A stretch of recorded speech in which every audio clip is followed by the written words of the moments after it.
Usually when a wrestler is thrown to the ground and can't get up, then he loses the match.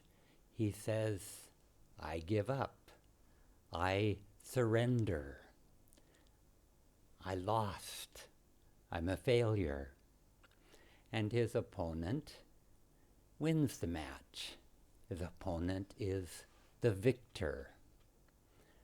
Now our topic this morning is, in surrender lies victory. And here we have a bit of a contradiction. And how can we say that? What kind of victory can surrender have for us? Yoganandaji wrote, I think that since the time of Christ, there has been no single individual whose life and ideals have influenced the masses more than Mahatma Gandhi's. And even outwardly, Gandhi achieved victory over injustice through surrender, through passive resistance instead of violent resistance. And in the same way, inwardly, we can surrender our deluded, egoic will and offer it up to the wise, all-powerful will of God and be guided by that truth, surrender to that truth.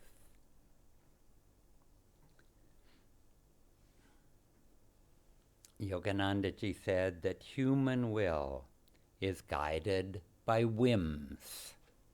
It leads one day to success and one day to disaster. But when the divine will is in harmony with reality, with divine truth, and when we surrender to that divine will, it brings us deep peace. In the end, it's always for our highest good. And when we consciously choose to attune our will to God's will and follow God's will over our own, we gain also great inner strength. And we get stronger by surrendering to God's will. In the Gita, Krishna tells us simply and clearly the signs of this true strength that we gain through surrender. He says the signs of this strength are humility, harmlessness, all things belong to us, forgiveness, service to the Guru, be open to the Guru's guidance, purity of mind and body, steadfastness and perseverance. These are all qualities of inner strength. Self-control, non-attachment, non-identification of the ego with one's own children, wife and home, equal acceptance of both fortune and misfortune, an ever tranquil heart, unswerving devotion to me, and identity with me. And he concluded by saying that qualities opposite to these virtues are signs of ignorance. It was said that those traditional wrestlers gain strength not by eating meat and watching superhero movies. They gain strength through following the above principles, through purity of mind and body, through a strict vegetarian diet, through celibacy, self-control. During Hawan, we repeat Swaha. I surrender myself. I offer my little ego to God, to God's will. I offer that little self to be merged into the divine, that little spark of the individual soul, to merge with the infinite flame of God's presence. And it's all the same substance. There's no difference between us and God. And surrender also means to develop that natural love of the heart. And Navratri is a perfect time to do that more, to feel that ever sweet love of the Divine Mother. And the Mother always loves us, no matter what we do. Yogananda Ji said, be like the naughty baby. Keep crying, and the Mother will have to come and pick you up. He said, pray like this, and pray to the Divine Mother like this, and she will come. Divine Mother's nature is love, and to know her, we must love her. And we must give ourselves to her and merge our little selves into her infinite self and into her infinite love. Thank you. One of the most well-known stories of surrendering to God's will, we often talk about it at Easter time, when Jesus goes to the Garden of Gethsemane with his disciples on the evening of his arrest. And it's after the Last Supper, and they've been eating and drinking. His disciples, wine was part of what they drank in those days. And there's a very famous, saying that he says is, let this cup pass from me. Let me not have to take this cup and drink it of your will for me to surrender to the Roman authorities. And he says, let this cup pass from me, but thy will, not mine, be done. And so we know that it was God's will that he go through with the arrest and be crucified so he could rise from the dead and prove to his devotees and everyone that there is eternal life. But that must have been, Christ was an avatar like the rest of these great masters on the altar. But still, you have to think, even at such a high elevated state, to willfully go to a violent death must take some pause. But his consciousness was so attuned with God's already that he just said, your will, not mine, be done. And at the same time, his disciples, they were nearby, and he's just saying, please stay awake and pray with me. And they kept falling asleep. And he went and sort of, shook them again and said, please now wait and pray with me, because he knew what was going to happen. And they had no idea. They thought they just had a nice dinner. But he looked at their weakness, so to speak, in compassion, because he knew what was just about to transpire, and he knew they would feel very badly about this later, as they did. But and there was a saying that he says, the spirit is willing, but the flesh is weak. So that sometimes is the story for all of us. We really want to tune in to God's will, but it's difficult. I've got this whole other situation going on, and to follow that will would mean this changing, and would upset some people, and I think that's just too difficult to follow God's will.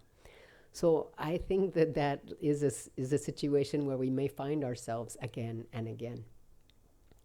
And you think of Yogananda ji, when he was running a school for children in Bengal, and suddenly he's 24, 25 years old. He has a vision of Western devotees.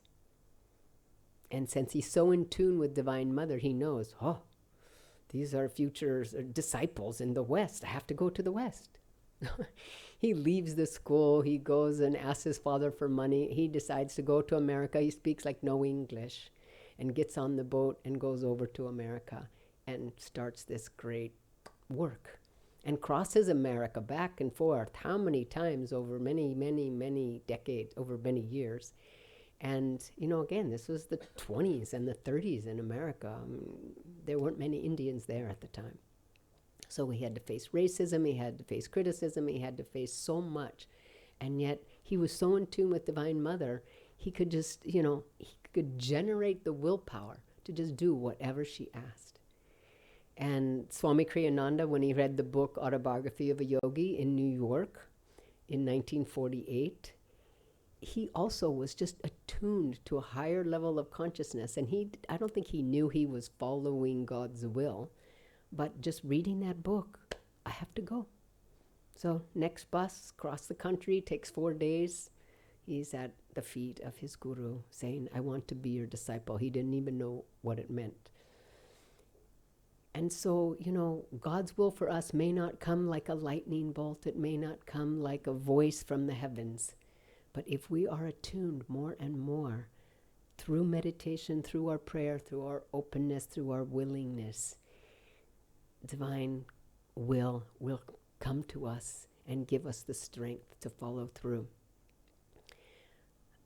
Swami Kriyananda says, using your willpower is also willingness, a joyful willingness to say yes to life. And yes to life is such a beautiful way. When somebody asks you to do something, say yes. Assuming that, again, it's in tune with the divine, and it's not somebody saying, come, let's go get drunk.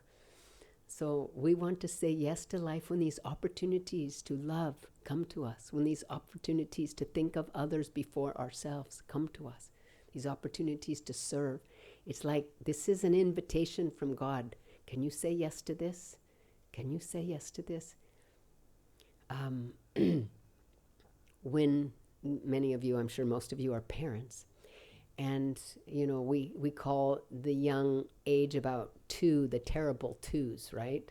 And it's when the young ones are really developing they figure out they have will, and there's like no no, and it's mine, and I'm going to decide this, I'm going to choose. And through much of our life, that may help us. It may help us have a strong enough sense of independence that we can come to Ananda Sangha on a Sunday morning when the rest of our family is saying, what are you doing? So we need that strength of independence, that strength of individual soul nature to sort of go on alone. We have this song, this theme song, Go On Alone. Let others turn away if they will, but your soul knows the answer. Go on alone. Ekla chalo. And so it got us this far, but at a certain point, we have to let that go. When a fellow disciple of Swami Kriyananda's was at Yogananda's ashram in California, Yogananda had them doing manual labor outside. And at one point, Swami Kriyananda was pouring cement with this other disciple. And the other disciple, put down the bucket and said, I did not come to pour cement. And he left the ashram. And, Yogananda was giving them the opportunity to slowly let go of their personal whims and fancies, their likes and dislikes, their attachments to not doing manual labor, perhaps. And he missed an opportunity to live with an avatar and to slowly grow under the guidance of this great, great master. And I remember when I first came to Ananda Temple, it was in California, and I saw all these gurus on the wall and thought, oh dear, I heard that this was a good place, but I'm not, these gurus just not for me, not for me. And then I kind of kept going and showing up and thought, wow, such wonderful teachings, such wonderful souls here. I really like being there, but forget these gurus. I'll never be able to, go along with taking a guru. And then slowly, I just was able to be open enough to the environment around me, to the devotees around me, to God's grace that was coming to me through my new meditation practice. And slowly, my will changed. I mean, I was able to attune my will to God's will and move forward on the spiritual path to take, discipleship with this line of gurus and say, be humble enough to know that my will was being guided by my subconscious, by from where I came from in the past, from my past tendencies, my past characteristics. And I'd been trying to change myself for about 15 years very seriously with no success whatsoever. And so just to suddenly, with this grace, realizing that this is an opportunity that God has given me to say yes to life. So please say yes to life in this. And I was able to do it. And when we talk about sort of surrendering ourselves, sometimes we may think in the past of monastics. Okay, I'm going to take this monastic vow. I'm going to become a brahmacharini. I'm going to become a brahmacharya. I'm going to go move to the ashram, or I'm going to go up to the Himalayas and live in a cave. So this is how I'm going to renounce the world and find God. But that's not the way it is anymore. Most people aren't going up to the caves, and most of the monasteries are empty, or the ashrams are empty. Nowadays, spirituality is integrated in our daily life. And it's not what it looks like from the outside. It's what's in our heart. The Ananda monastic vows, again, it's about inner renunciation. We can actually have things, just like Keshava was reading Krishna's quote here, hold lightly to your spouse, to your children, to your house, to these things. Don't be attached to them. You can have them. You, of course, need to do your duty in this world, but hold on to them lightly. Don't be attached. Remember the bigger picture. It's my show here, and I give and I take away. And be open to that reality. And don't think it's you who are in charge and holding on to all of these things. And so the Ananda monastic vows are something like, I will do the best of my ability to live a life that is pleasing to God in surrender to God's will. And so I think all of us can do that. We can live a life that is to the best of our ability, a life that is pleasing to God in surrender as we understand it to God's will. And that usually means, in terms of inner renunciation for Ananda people, it means simplicity, living a life of simplicity, high thinking, simple living, of self-control, not letting our senses get the best of us. Also, just emotional self-control, living even-minded and cheerfully, a life of service to others, knowing that we are a part of all that is, and a life of cooperative obedience. If the great ones are asking us to do something, if somebody says, can you do this? As much as you can, say yes to life. Try to be in cooperation with the divine will that you're tuning into. But inner renunciation, surrender to God's will, it's all a matter of consciousness. It's all a matter of consciousness. Am I thinking of myself?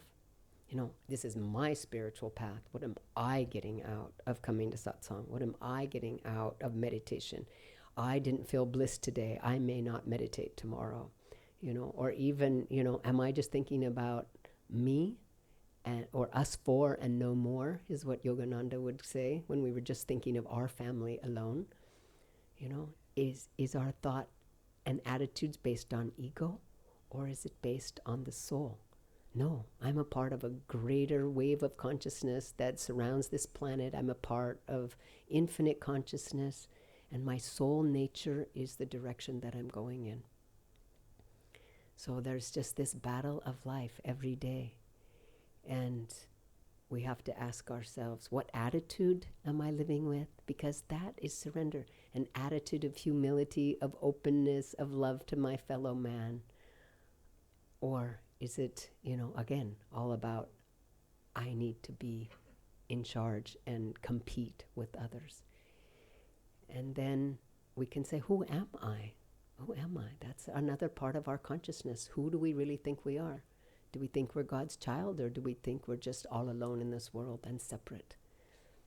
Because these kinds of questions are what dominate our consciousness and what make who we are. Our thoughts, our attitudes, our actions, our behaviors all come back to what is in our consciousness in every moment. And so surrendering to God's will brings us victory if we can constantly put aside our past habits and where we come from, just our subconscious reality that we bring into this world, and try to fight that battle between the ego and the soul, and let the soul nature become victorious. And we can truly be victorious in our spiritual path, in everything that we do in life. The greater the will, the greater the flow of energy. As we merge our little will with the divine will, there's nothing that we cannot succeed at in our spiritual life or in our regular life. God bless you.